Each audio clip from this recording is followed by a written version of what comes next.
Reverend Dr. Thomas Stark, who's been coming, how many years did you say you're 50? Yeah, wow. We got in touch, Thomas got in touch with us in 2010 when, at the time when I was in the Shark pilgrimage, and we were able to meet up in Salzburg. And then he came down. He came down that year, right after the meeting. And again, he's been one of our most loyal members of the faculty since that time. And his field is philosophy, and he's going to be talking to us today about Christian Catholic social doctrine. Really, and it's the full character of what you need to know about Catholic social doctrine. In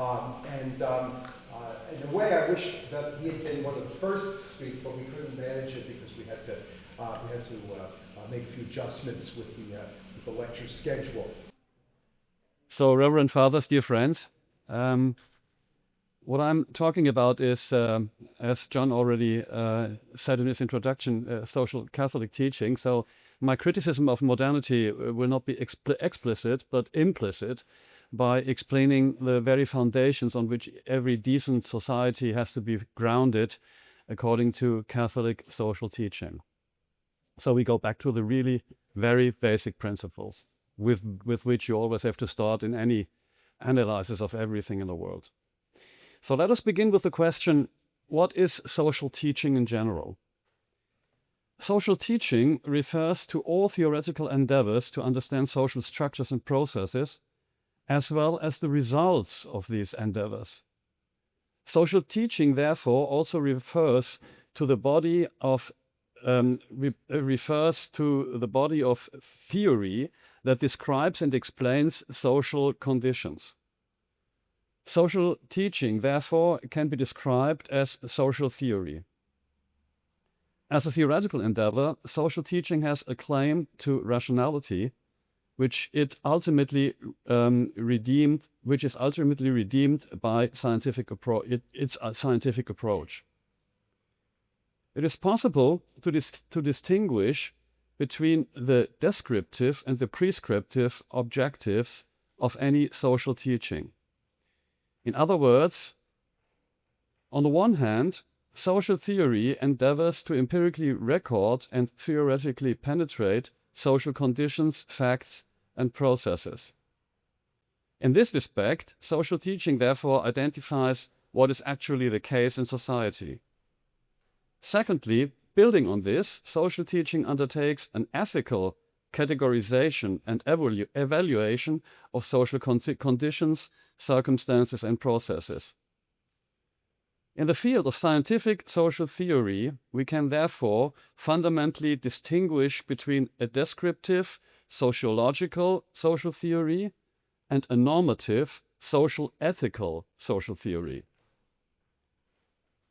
Other human sciences, such as anthropology, ethnology, social psychology, and religious studies, are also important in terms of social theory.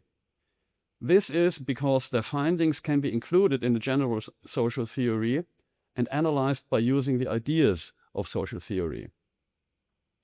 Insofar as social teaching is a scientific endeavor, the clarification of the prerequisites of social teaching in terms of the theory of science is the responsibility of philosophy, as the theory of science falls within the era of competence of philosophy. In addition, social teaching only reaches its systematic conclusion when it is conducted in a philosophical manner. All social teaching culminates in social philosophy, because only philosophy has the competence to make statements about the nature and the essence of a thing. However, insofar as social teaching must answer the question about the nature and essence of society, it finds its systematic conclusion in social philosophy. But what then is Catholic social teaching in a more narrow sense? Catholic social teaching is the Church's social doctrine. which is prescribes, social doctrine, which is prescribes as binding by virtue of its magisterial authority. Catholic social teaching is the totality of the norms concerning the order of society taught by the Catholic Church, and which the Church derives from natural law and revelation. In this respect, Catholic social teaching is a branch of theology. Like all theology, social teaching makes use of philosophical concepts and instruments. In this case, in the case of social teaching, it utilitizes the terminology and the instruments of social philosophy, which in turn is based on the empirical social sciences.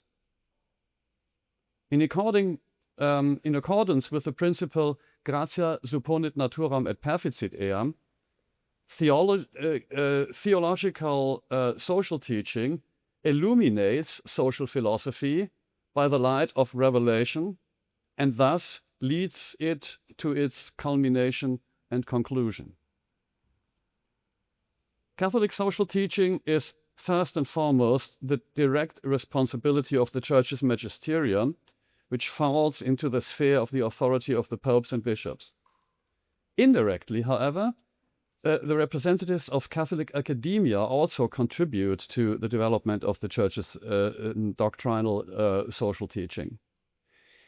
The first chair for Christian social theory was established in Germany at the University of Münster in the year 1893, 2 years after Rerum Novarum.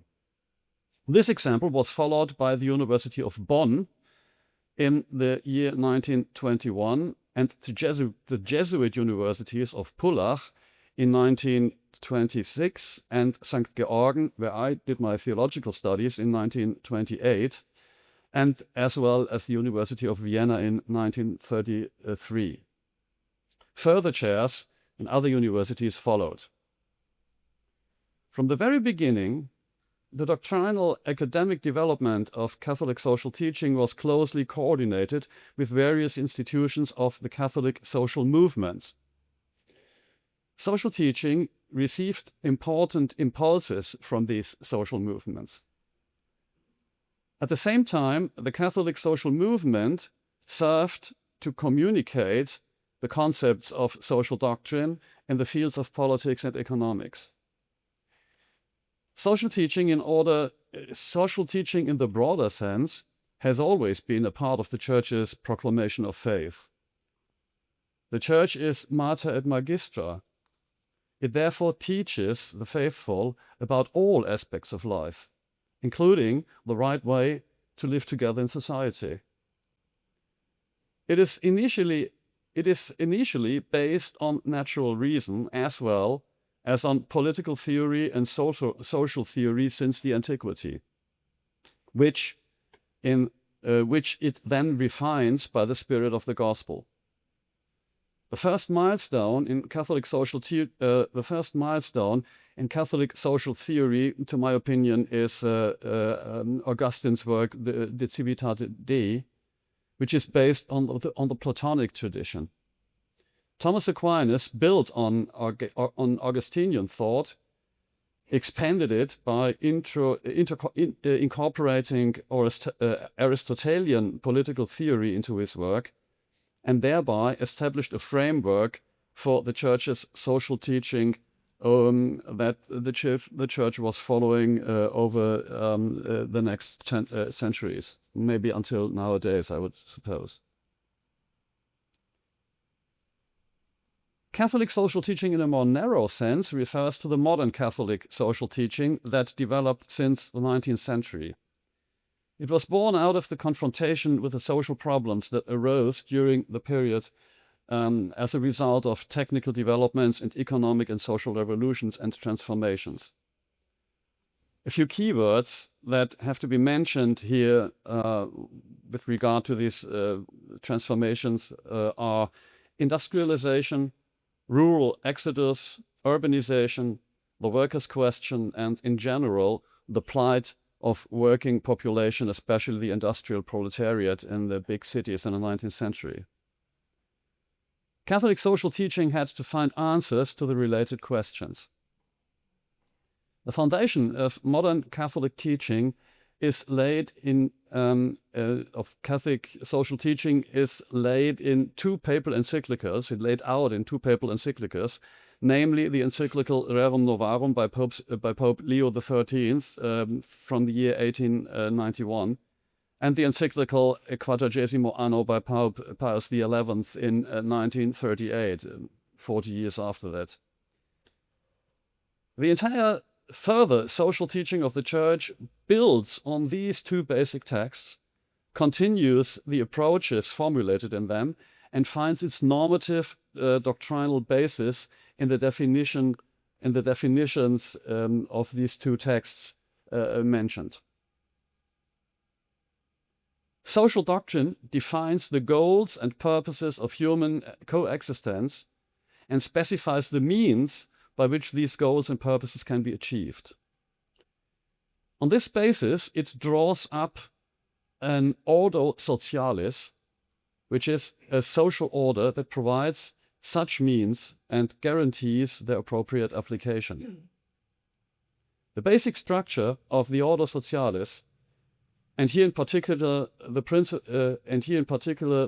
principles of social order, are part of metaphysical order of things and thus of timeless validity. Like all metaphysical principles, they are not subject to historical change. Norms can be derived from this order of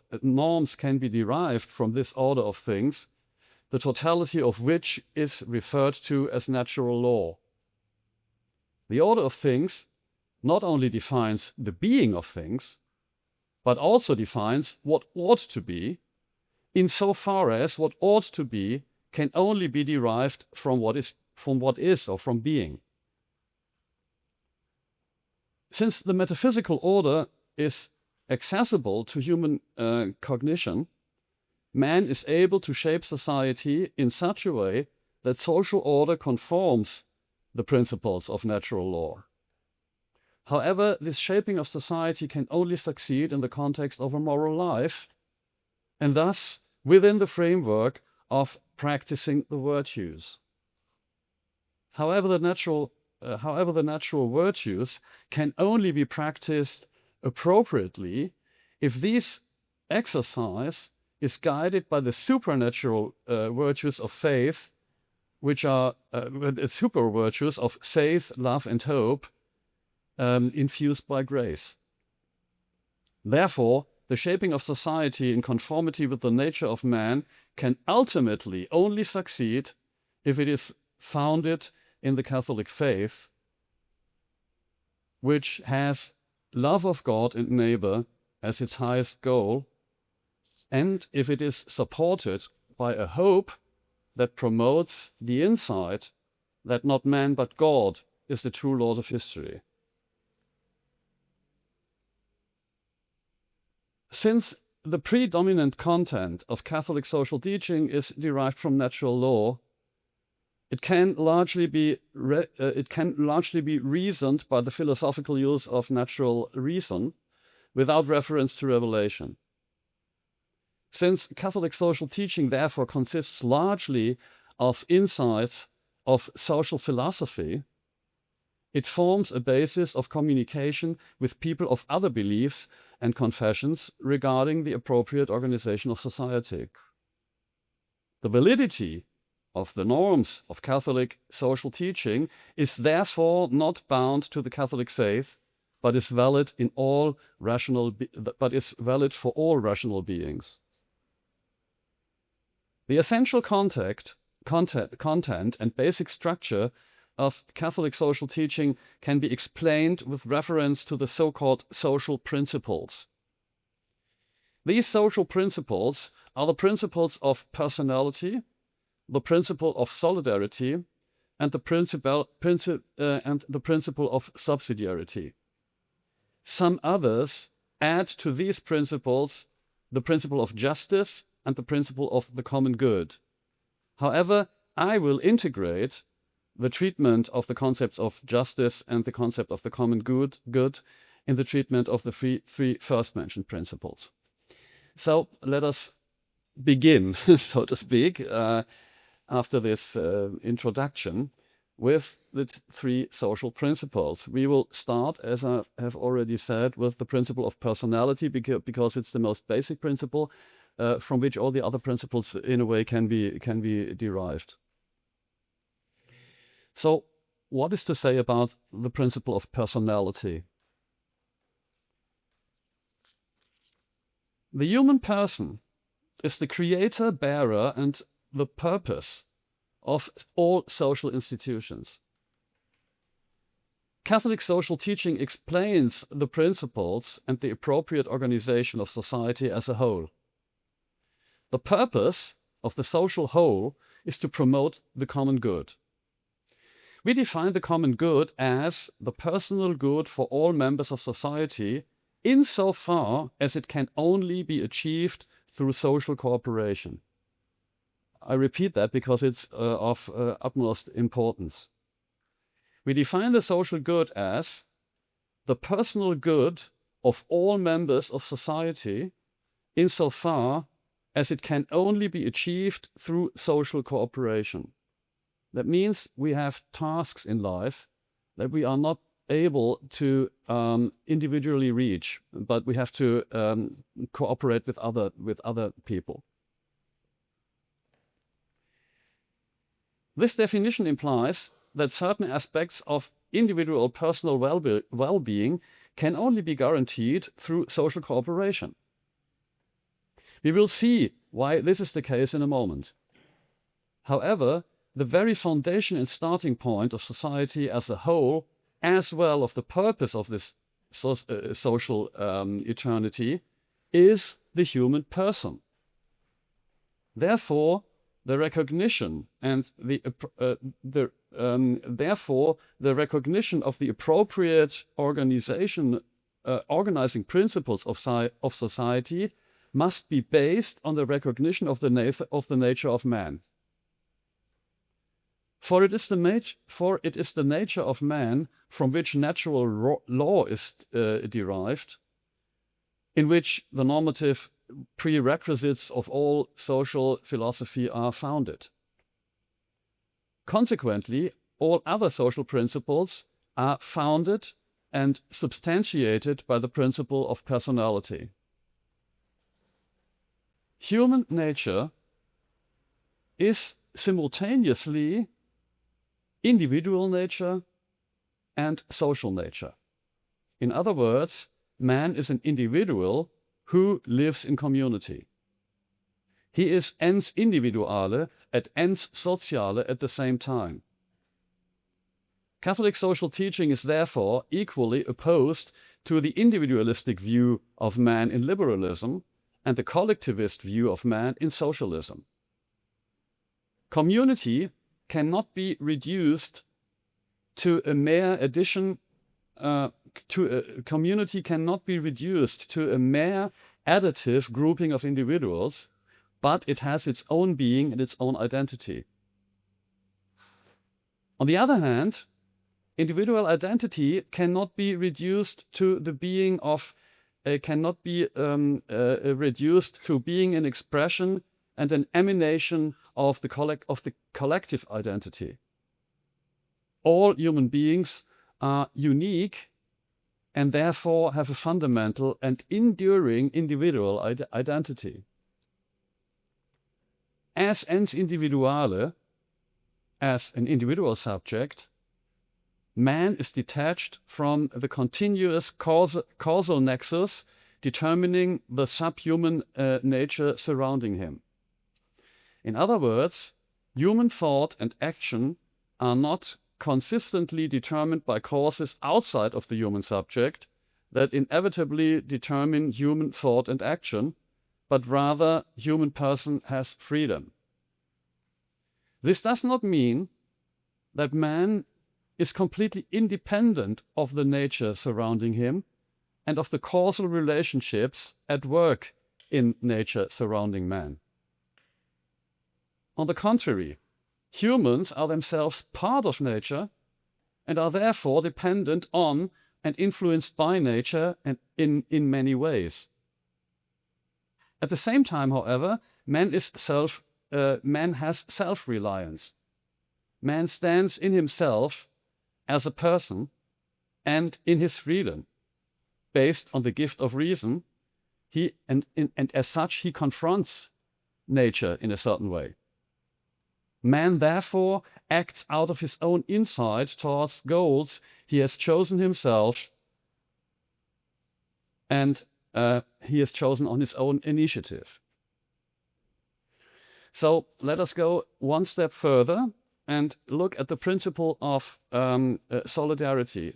What I wanted to lay out in this, in explaining the first principle, is that there is sort of a dialectic relationship between individuality and society, which can't be reduced to one of both sides. So if the individual is at the same time part of a communion, so how should this communion then be structured? And the main point, or the main principle on which the structuring of community is based is called solidarity. So we have to look at what solidarity actually is.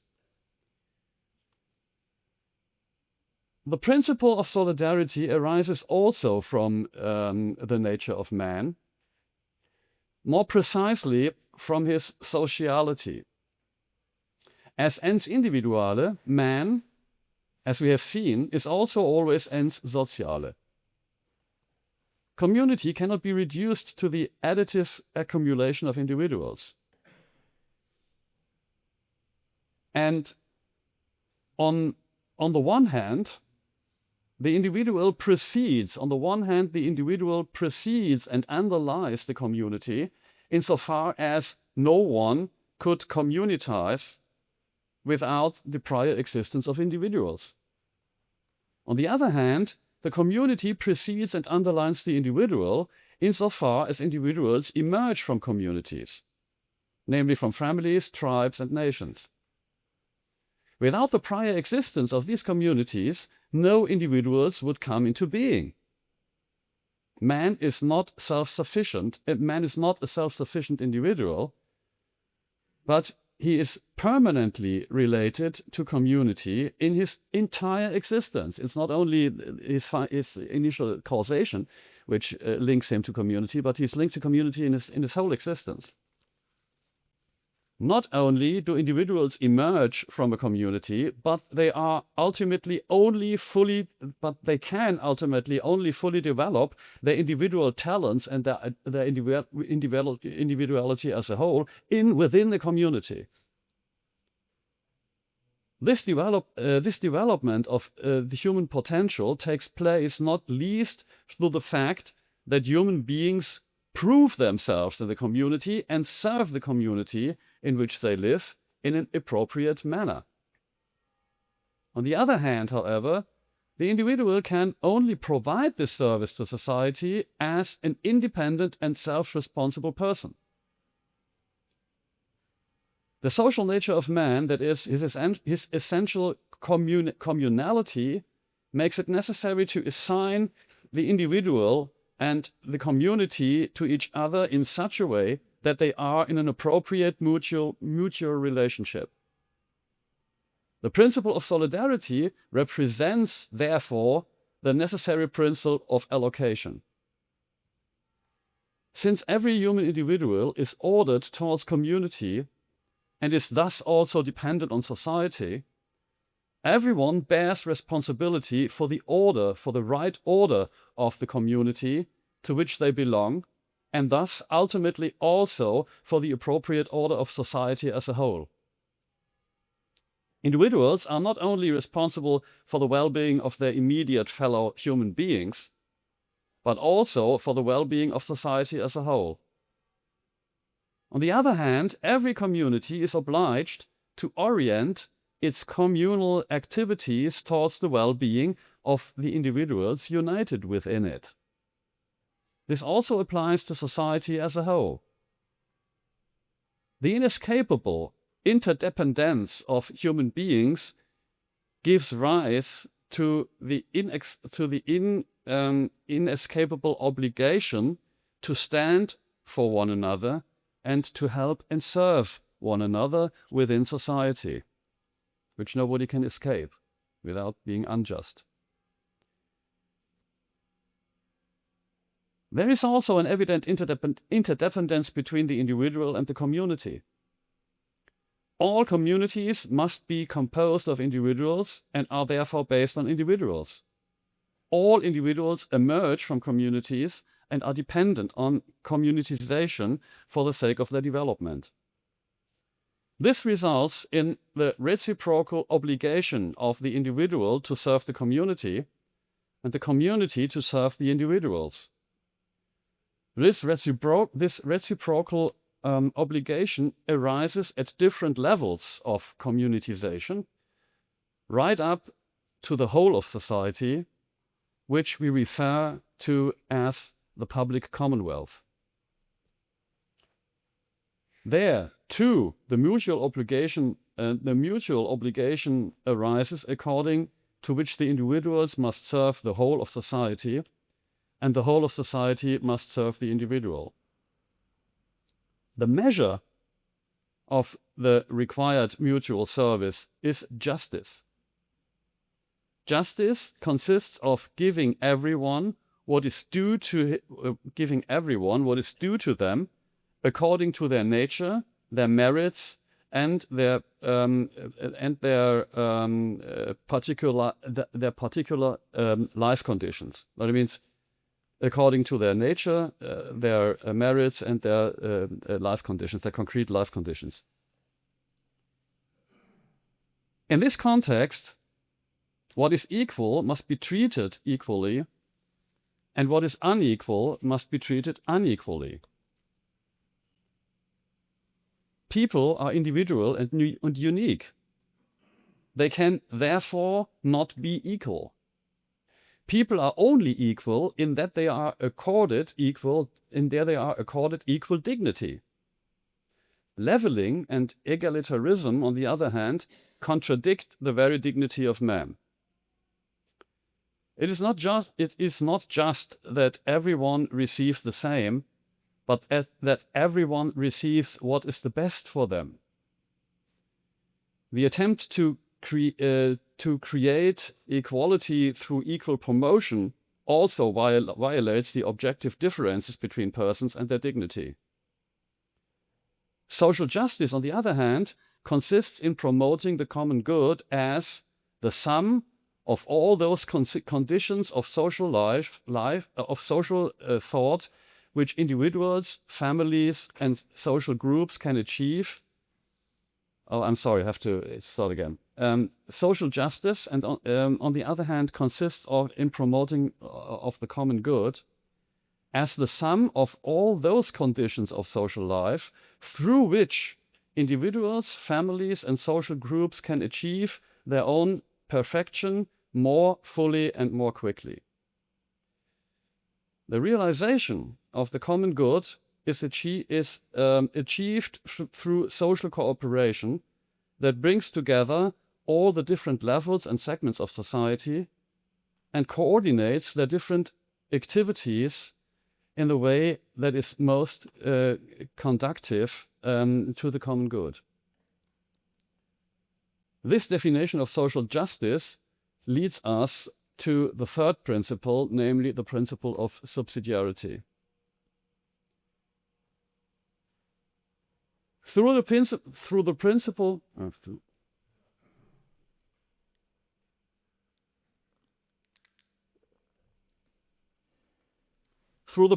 of subsidiarity, the principles of personality and the principle of solidarity are mutually related, with the aim of establishing a reciprocal assignment between the individual and the community. The respective responsibilities of the individual and the community are defined in accordance with the principle of justice. That is, they are named and differentiated from each other in order to show which functions are assigned to the individual and which are assigned to the community. The principle of subsidiarity is tied to the determinations identified in the principle of personality, namely the self-reliance and freedom, as well as the self-purpose and self-responsibility of the human person. On the basis of these provisions, every person has the task and therefore also the right to act on his own initiative in order to realize, develop, and perfect the talents appropriate to his nature. This form of self-realization is inherent in every being that is orientated towards objectives by nature, that is, ultimately by every organism. In contrast to all other living beings, however, humans not only have physical abilities and powers, but also mental and moral abilities and powers. Through the independent application and realization of these,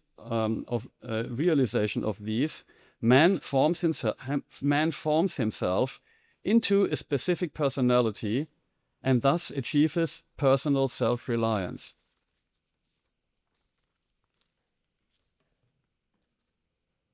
However, due to their social nature, humans are also dependent on communitization and are therefore disposed towards this. We are confronted with tasks that we cannot accomplish on our own, but only in community with others. The principle of subsidiarity states that the community must not usurp all responsibility, initiative, and decision-making competences. This would result in the incapacitation of the individual, which is contrary to the principle of personality. The principle of subsidiarity therefore formulates the socio-ethical requirements that every individual must be given the opportunity to fulfill the tasks assigned to him on their own initiative and on the basis of their own insight and decision. Only where the individual is unable to do so on his own is the community, based on the principle of solidarity, given the task of intervening by providing assistance and becoming active as a community in the fulfillment of tasks. However, it is important to emphasize that even in this case, helping people to help themselves takes precedence. This means that the primary responsibility of the community is to enable the individual to fulfill the tasks assigned to him by his own efforts.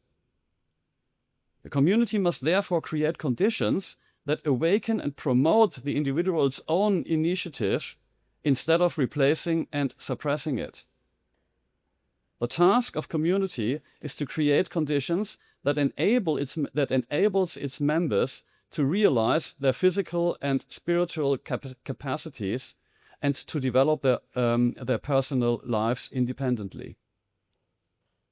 However, the principle of subsidiarity not only regulates the relationship between the individual and the community, but also the relationships between the different levels of community. Every society is structured by a tiered architecture of successive comprehensive forms of communitization, starting from the family, then family networks, municipalities and regions, and finally the public commonwealth that we today refer to as the state. I prefer the term public commonwealth because the state is a modern concept, at least how I would understand the term. Okay, so where are we?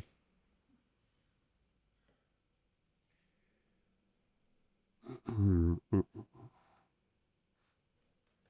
sorry. Okay.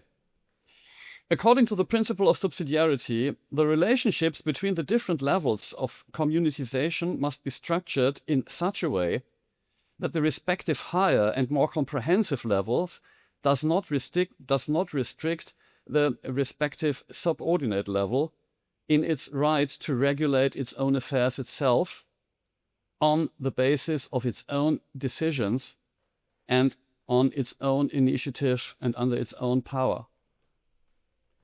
Due to its greater proximity to the local conditions and its resulting better knowledge of the specific circumstances, the smaller community has the duty and therefore the right to regulate the matters affecting it on the basis of its own experience. Only when the competence and the strength of the smaller community is not sufficient for this purpose does the broader community have the duty and therefore the right to step in and, for the benefit of both the individuals and the subordinate communities, fulfill such tasks that the smaller subordinate communities are not able to fulfill on their own. Here, too, the primacy is given to helping the people to help themselves. The more comprehensive, higher levels of communication must first and foremost create the conditions that the smaller and subordinate communities to be able to manage their own affairs. We can summarize our explanations of the principle of subsidiarity as follows. The principle of subsidiarity is divided into two sub-principles: the principle of personal contribution and the principle of assistance. The principle of personal contribution refers to the duty and therefore the right of the individual person and the smaller community to make their own contribution to the common good that they are able to make. The principle of assistance states that the individual person and the smaller community must be supported by the larger community in accomplishing accomplishing their tasks. If a task exceeds the reasonable capacity of the individual or group, the larger community has an obligation to provide support.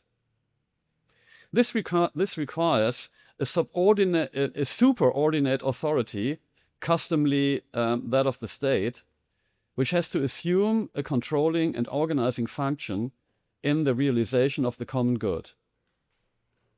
This authority has the task of coordinating and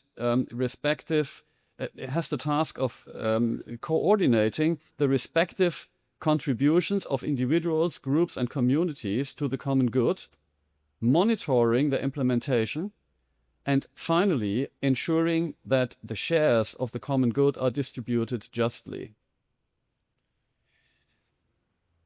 Now, after we have explained the three fundamental and basic principles of Catholic social teaching, we finally will have to take a look at some societal consequences of the application of these principles. Our previous explanations have revealed a number of consequences with regard to an appropriate social order. The principles of social order, and thus also the basic structures of the appropriately ordered society, are not the result of human invention and therefore not subject to human decision. Rather, they are necessary derivations from the nature of man and therefore part of the metaphysical order of things created by God. Like all metaphysical principles, they are therefore not subject to historical change. They are superhuman and supertemporal. They are not invented by human beings, but they are found and discovered. The essential sociality of human beings and the reciprocal relationships And the dependence of people on each other that is entailed that this entails, I'm sorry, I repeat the sentence, the essential sociality of the human beings and the reciprocal relationship and the dependence of people on each other that this entails necessitates the normative demand of mutual obligation. The highest purpose of society, which organizes every society, is the common good, that is, the good of the community concerned as such. Therefore, the common good is to be valued higher than the individual interest. However, this higher evaluation does not arise from a hidden collectivism, but from the realization that the legitimate self-interest of the individual can only be taken into account in an appropriate and sufficient form in a communal bond with others. The consequence of this is that anyone who places his own individual or group interest above the common good ultimately damages the foundations of his own well-understood pursuit of interest. According to the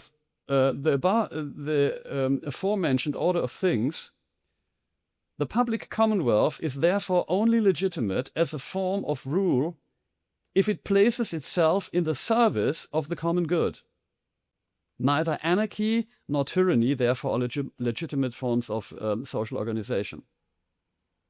The public commonwealth, which we are used to call the state today, is made up of independent subcommunities which, due to their specific tasks and accordance with these tasks, have their own rights. The state has no right to eliminate or inappropriately restrict the autonomous initiative and responsibilities of these subcommunities. Next point. The right to property and the right to property of the individual and the common property of individual corporations results from human dignity. Nevertheless, property always has a social function in accordance with the duty of the owner to serve their fellow human beings and their communities. Therefore, the public commonwealth has the duty and therefore the right to intervene in economic processes in a regulatory manner in the sense of the social purpose of economy, which is aimed to the common good.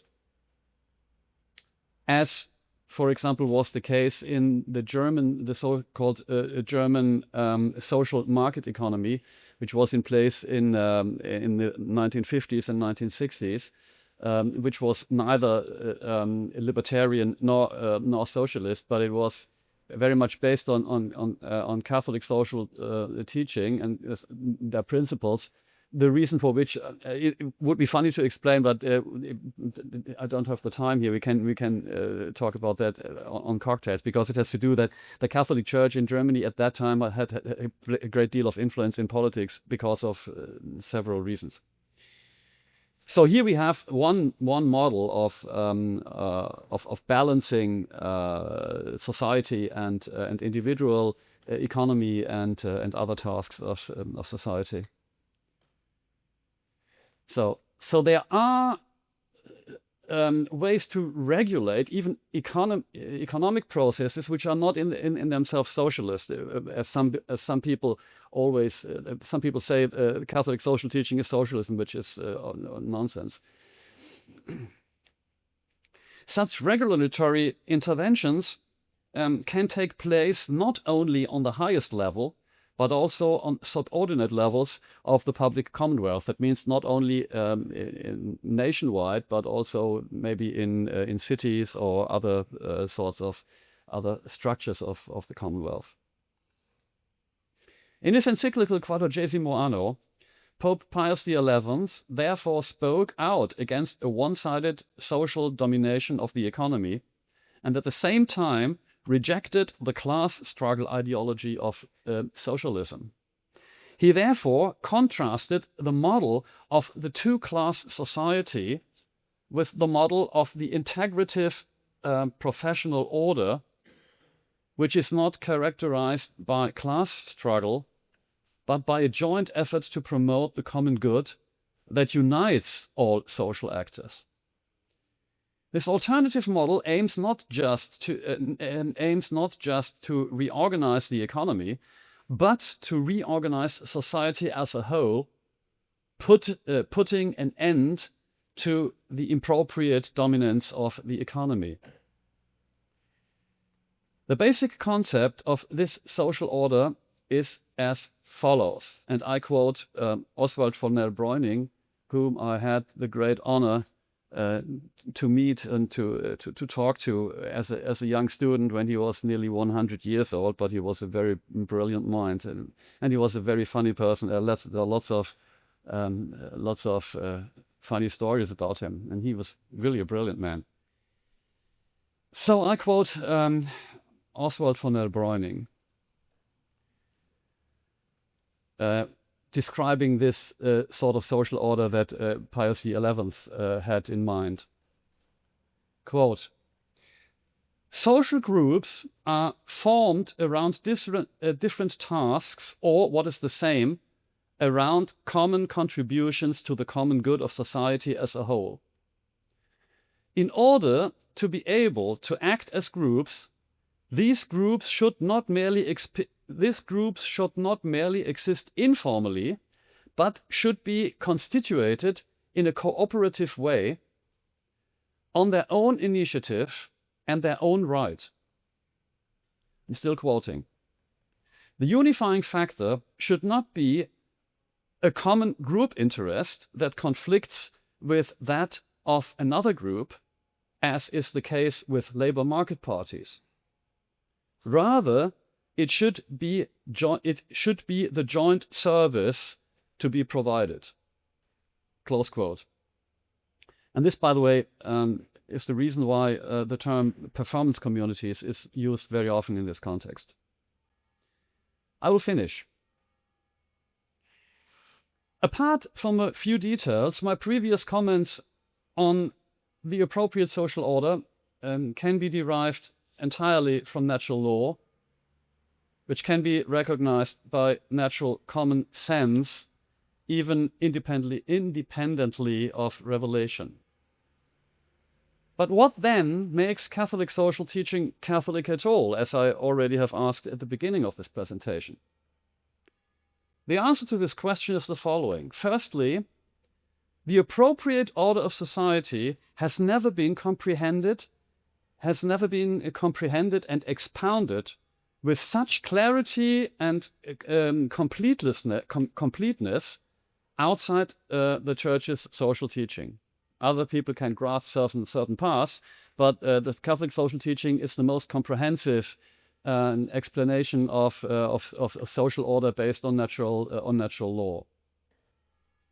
Natural reason, enlightened by grace and revelation, thus seems to be superior to the use of to a use of reason that does not enjoy such blessings.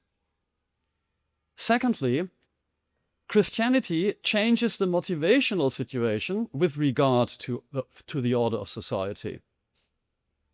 The love of man, which springs from the love of God, motivates in a special way the just ordering of human relations. Furthermore, we must not forget that it is only in the light of revelation that the metaphysical order of things, and thus also natural law, becomes fully recognizable. I would like to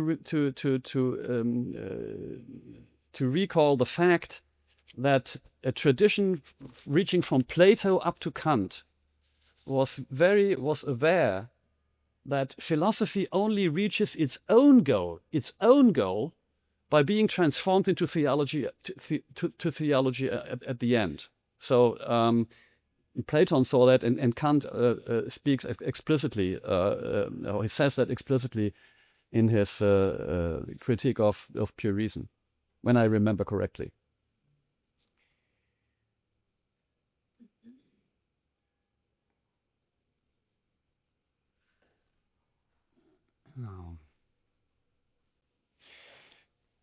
The love of man, which springs from the love of God, I repeat my last sentence, motivates in a special way the ordering of human relations.